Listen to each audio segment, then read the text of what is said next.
All right, today we're going to talk about a fundamental force that's constantly shaping life on our planet.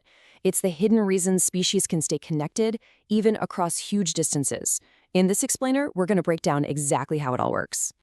So, have you ever really thought about this? Why does a group of squirrels in one park look and act pretty much identical to a group of the same squirrels in a park 100 miles away? What's stopping them from just slowly drifting apart and becoming totally different species? It's a fantastic question, and the answer is a really elegant process. The solution to that puzzle, the big answer, is a process called gene flow. It's one of the core engines of evolution, and we're about to dive into what it is and, more importantly, why it matters so much. Okay, so here's the official definition. Gene flow, and you might also hear it called gene migration, is simply the movement of genetic material from one population to another. And when we say genetic material, we're really talking about alleles, which are just the different versions of a gene. This simple act of moving genes around is the absolute key to keeping different groups of a species connected. Now, to make this crystal clear, let's use an analogy that I think really helps. Imagine you've got two towns, totally separate, and each has its own unique collection of family recipes. Now, what happens when people start moving from one town to the other? Well, they bring their recipes with them, right? That amazing cake recipe from town A suddenly becomes a hit in town B, and that killer chili recipe from town B starts popping up in town A. Over time, the food in both towns starts to get more and more similar. That is exactly what gene flow is doing, just with genes instead of recipes. So we've got the what down pat, but what about the how? I mean, how do these genetic recipes actually get from one place to another in the real world? At its very core, the mechanism is incredibly simple. An organism has to physically move from its home base to a new population. But, and this is the crucial part, it doesn't stop there. It then has to successfully reproduce, passing its unique set of genes into the new group's gene pool. For animals, you can really picture this as a clear two-step dance. First, you have an animal, let's say a bear, that leaves the area where it was born and travels to a new territory with a different group of bears. That's migration. That's step one. But gene flow only truly happens with step two. That bear has to mate with the bears in the new group, introducing its alleles and literally mixing them into that population's genetic makeup. But this whole process looks totally different for other kinds of life. I mean, animals can get up and walk around. Plants obviously are stuck in one spot, so they've come up with these brilliant workarounds. They get gene flow done through dispersing pollen, which gets carried by wind or bees, and by spreading their seeds, which might get eaten by a bird and carried for miles. It's a passive way of doing it, but it's incredibly effective at moving genes all over the landscape. Okay, so now that we get the mechanics, let's zoom way out, because this isn't just some minor biological process we're talking about.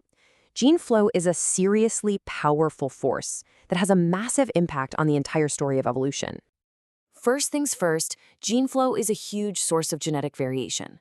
When a new individual arrives from somewhere else, it can bring with it brand new alleles that the local population has never seen before. This boost in diversity is kind of like getting more tools for your toolbox. It makes the population way better equipped to adapt to whatever challenges come its way, like a new disease or a big shift in the climate. But here's where it gets really interesting. Gene flow has this kind of dual personality. While it's introducing new variety within a single population, it's actually reducing the differences between different populations.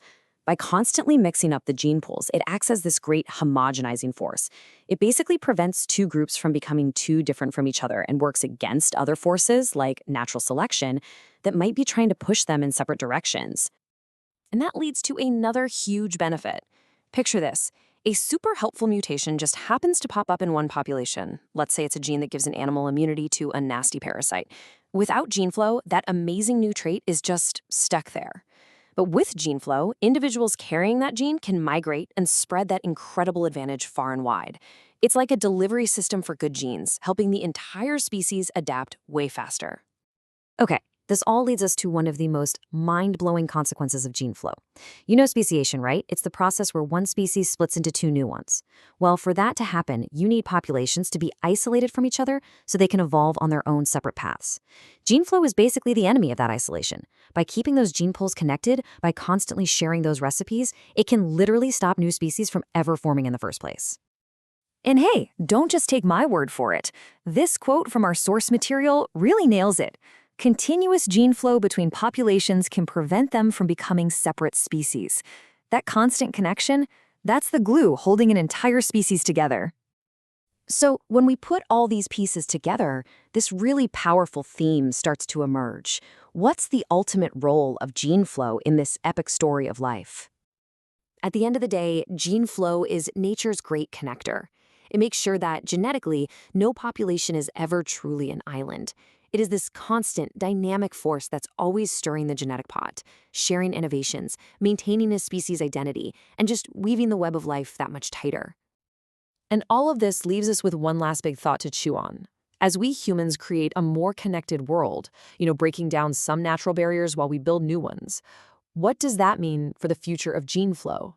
In this new world we're shaping, is all life just slowly flowing together? Thanks for joining this explainer.